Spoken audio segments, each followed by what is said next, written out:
আওয়ামী লীগের official Facebook পেজের সঞ্চালক, আওয়ামী লীগের অনলাইন অ্যাক্টিভিস্ট, সুদূর কানাডা প্রবাসী, লম্বা লম্বা চুল, কাবলিওয়ালা কাজী মামুন সাহেব, অনেক মেধাবী, অনেক প্রজ্ঞাবান, দার্শনিক, বিশ্লেষক, রাজনৈতিক, একটা ফেসবুকে স্ট্যাটাস দিছে। আমার সাথে তো অ্যাড নাই, আমার ব্লগ মাইরা দিছে একজন, আমার স্ক্রিনশট পাঠাইছে মেসেঞ্জারে। স্ট্যাটাসটা এরকম: ভারতীয় গোয়েন্দা সংস্থার র এর একটা অংশ এবং কট্টর যে হিন্দু আছে এই হিন্দুদের একটা অংশ, তারা চায় বাংলাদেশের ক্ষমতায় জামাত আসুক। জামাত বাংলাদেশের ক্ষমতায় আসলে ভারতে হিন্দুত্ববাদ প্রতিষ্ঠা করা সহজ হবে। এই হিসাবটা মাথায় রাখেন, তাহলে বুঝতে পারবেন ব্লান্ডারটা কারা করতেছে। তার মানে বাংলাদেশে যতগুলা অপকর্ম হইতেছে, আগুন সন্ত্রাসের রাজনীতি হইতেছে, খুন হইতেছে, গুম হইতেছে, ধর্ষণ হইতেছে, এবং বিএনপির যে একটা পক্ষ আজকে গুলি করে আরেকটা পক্ষকে মেরে ফেলেছে, মানে আলটিমেটলি সে বুঝাইতে চাইছে বাংলাদেশে যে একটা অস্থিতিশীল পরিবেশ হয়েছে এটা পুরোপুরি করছে র এবং কট্টরপন্থী হিন্দুরা। এবং কট্টরপন্থী হিন্দুদের কোনো কমিউনিটি বাংলাদেশে অবশ্যই আছে, তারা করছে এটা, তার কথা তো এটাই, তাই না? তাহলে আমরা বলতে পারি জুলাই আগস্টে গত বছর যে অভ্যুত্থান হয়েছে একটা জঙ্গি উত্থান, এই উত্থানটা করছে র, কট্টরপন্থী হিন্দুরা। র কইরা শেখ হাসিনারে ভাগাই এখন জামাতের ক্ষমতায় আনবো, আইনা বিজেপি তাদের যে হিন্দুত্ববাদের রাজনীতি এটা প্রতিষ্ঠিত করবো ভারতে।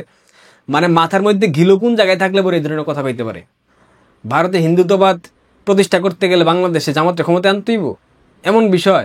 এইরকম অ্যাক্টিভিস্ট আওয়ামী লীগের জন্য এনাফ, আর কাউরে লাগবে না। এইরকম কাজী মামুনের মতো দুই একটা অ্যাক্টিভিস্ট যদি আওয়ামী লীগের অ্যাক্টিভিজম করে, আওয়ামী লীগের অনলাইনে লাগে, আর কেউ লাগবে না, বিলিভ মি, কেউ লাগবে না। কিন্তু হে যে নেগেটিভটা দাঁড় করাইলো, এটার সুবিধা কারা নিব?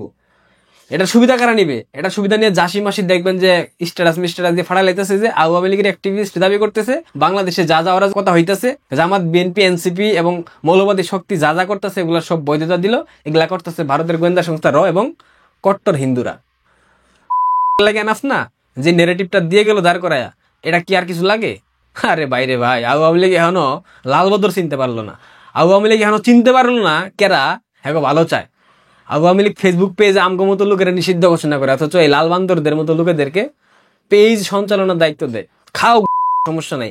দেশের মধ্যে পোলা পাইন না খায় না দেয় মিছিল মিটিং করতেছে, আর আমরা যারা দেশের বাইরে থাকি দেশের বাইরে বয়ে চিল্লাইতেছি মুক্তিযুদ্ধের পক্ষে, আওয়ামী লীগের পক্ষে।